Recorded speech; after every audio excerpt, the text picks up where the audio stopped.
Hello students, आज हम पढ़ेंगे sp2 हाइब्रिडाइजेशन। हमने फर्स्ट वीडियो में देखा हाइब्रिडाइजेशन की डेफिनेशन और उसका पहला टाइप sp हाइब्रिडाइजेशन।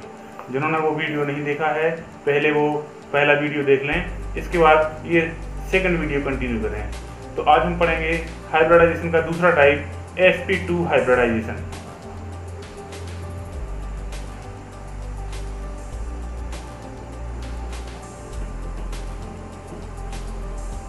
हाइब्रिडाइजेशन या जिसे हम हिंदी में कहते हैं संकरण।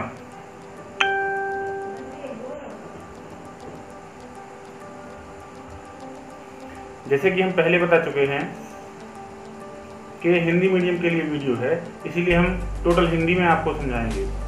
तो जैसे कि नाम से ही पता चल रहा है sp2 हाइब्रिडाइजेशन अर्थात वह संकरण जिसमें एक s कक्षक और दो p कक्षक आपस में संकरण करते हैं और 3 sp2 संकृत कक्षक बनाते हैं।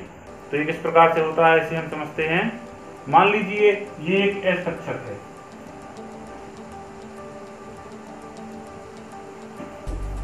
ये एक s कक्षक दो p कक्षक के साथ में संकरण करता है।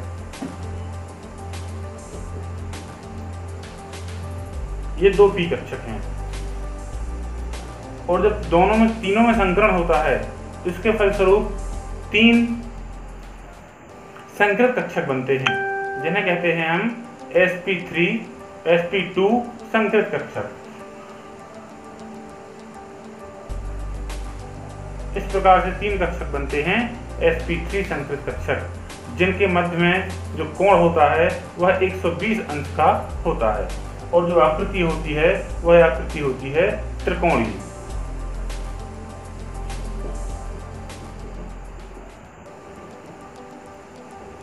और जो कोण होता है वह होता है 120 अंश।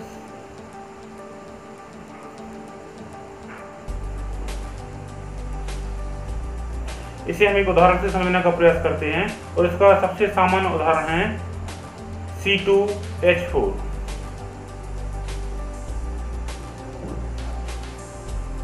इसे कहते हैं हम इथिलीन और IUPAC में इसका नाम होता है इथीन।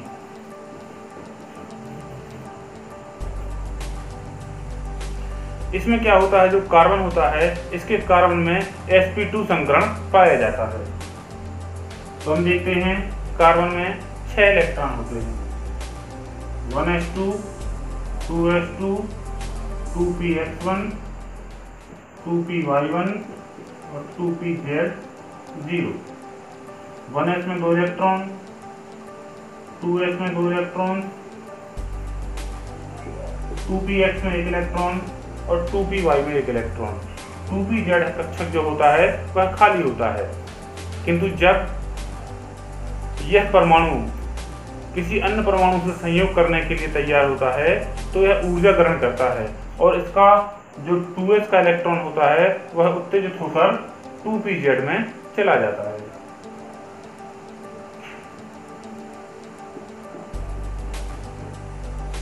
यहाँ का 1 इलेक्ट्रॉन यहाँ चला जाता है।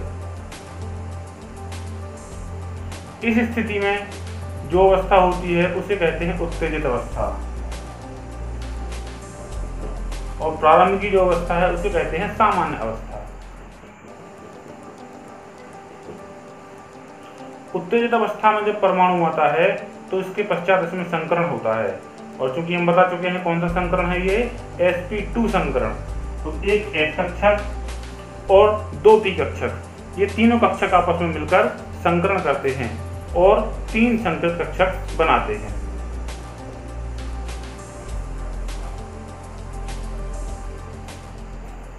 ये तीनों संकृत कक्षक एक इलेक्ट्रॉन युक्त होते हैं।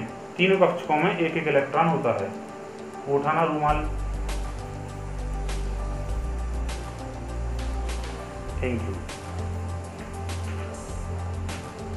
ये 1s कक्षक ज्यों का त्यों रहेगा, इसमें कोई संकरण नहीं होता है और ये 2pz कक्षक भी असंकृत अवस्था में ही रहता है। इस प्रकार से ये जो अवस्था होती है इस अवस्था को कहते हैं संकृत अवस्था। और इस अवस्था में हमें 3 कक्षक मिलते हैं जिन्हें कहते हैं sp2 संकृत कक्षक।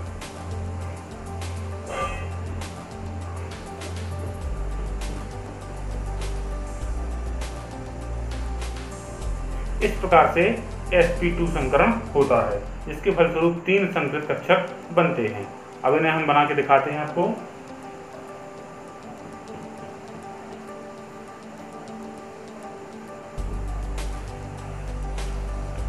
ये कार्बन है जिसमें sp2 संकरण हुआ है और 3 संकृत कक्षक बने हैं, और ये तीनों कक्षक एक दूसरे से 120 अंश के कोण पर स्थित होते हैं। अब इस C2H4 में 2 कार्बन हैं, तो दूसरे कार्बन में भी sp2 संकरण होगा। इस प्रकार से कक्षक बनते हैं, और इन सभी कक्षकों का नाम क्या होता है? sp2 संकृत कक्षक।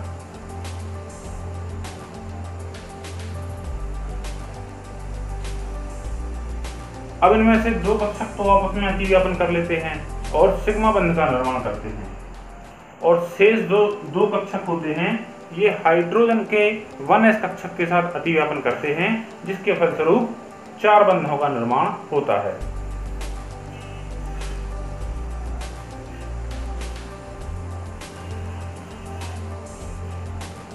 और ये चारों बंध भी सिग्मा बंध ही होते हैं। अब देखते हैं कि एक जो कक्षक है इसके पास 2pZ, वह असंकृत अवस्था में है।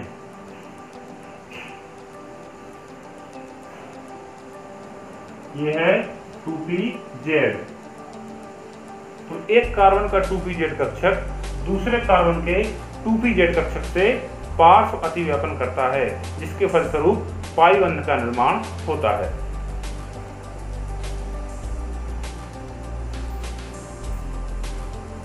इस प्रकार पाई बंध का निर्माण होता है, और एक संरचना बनती है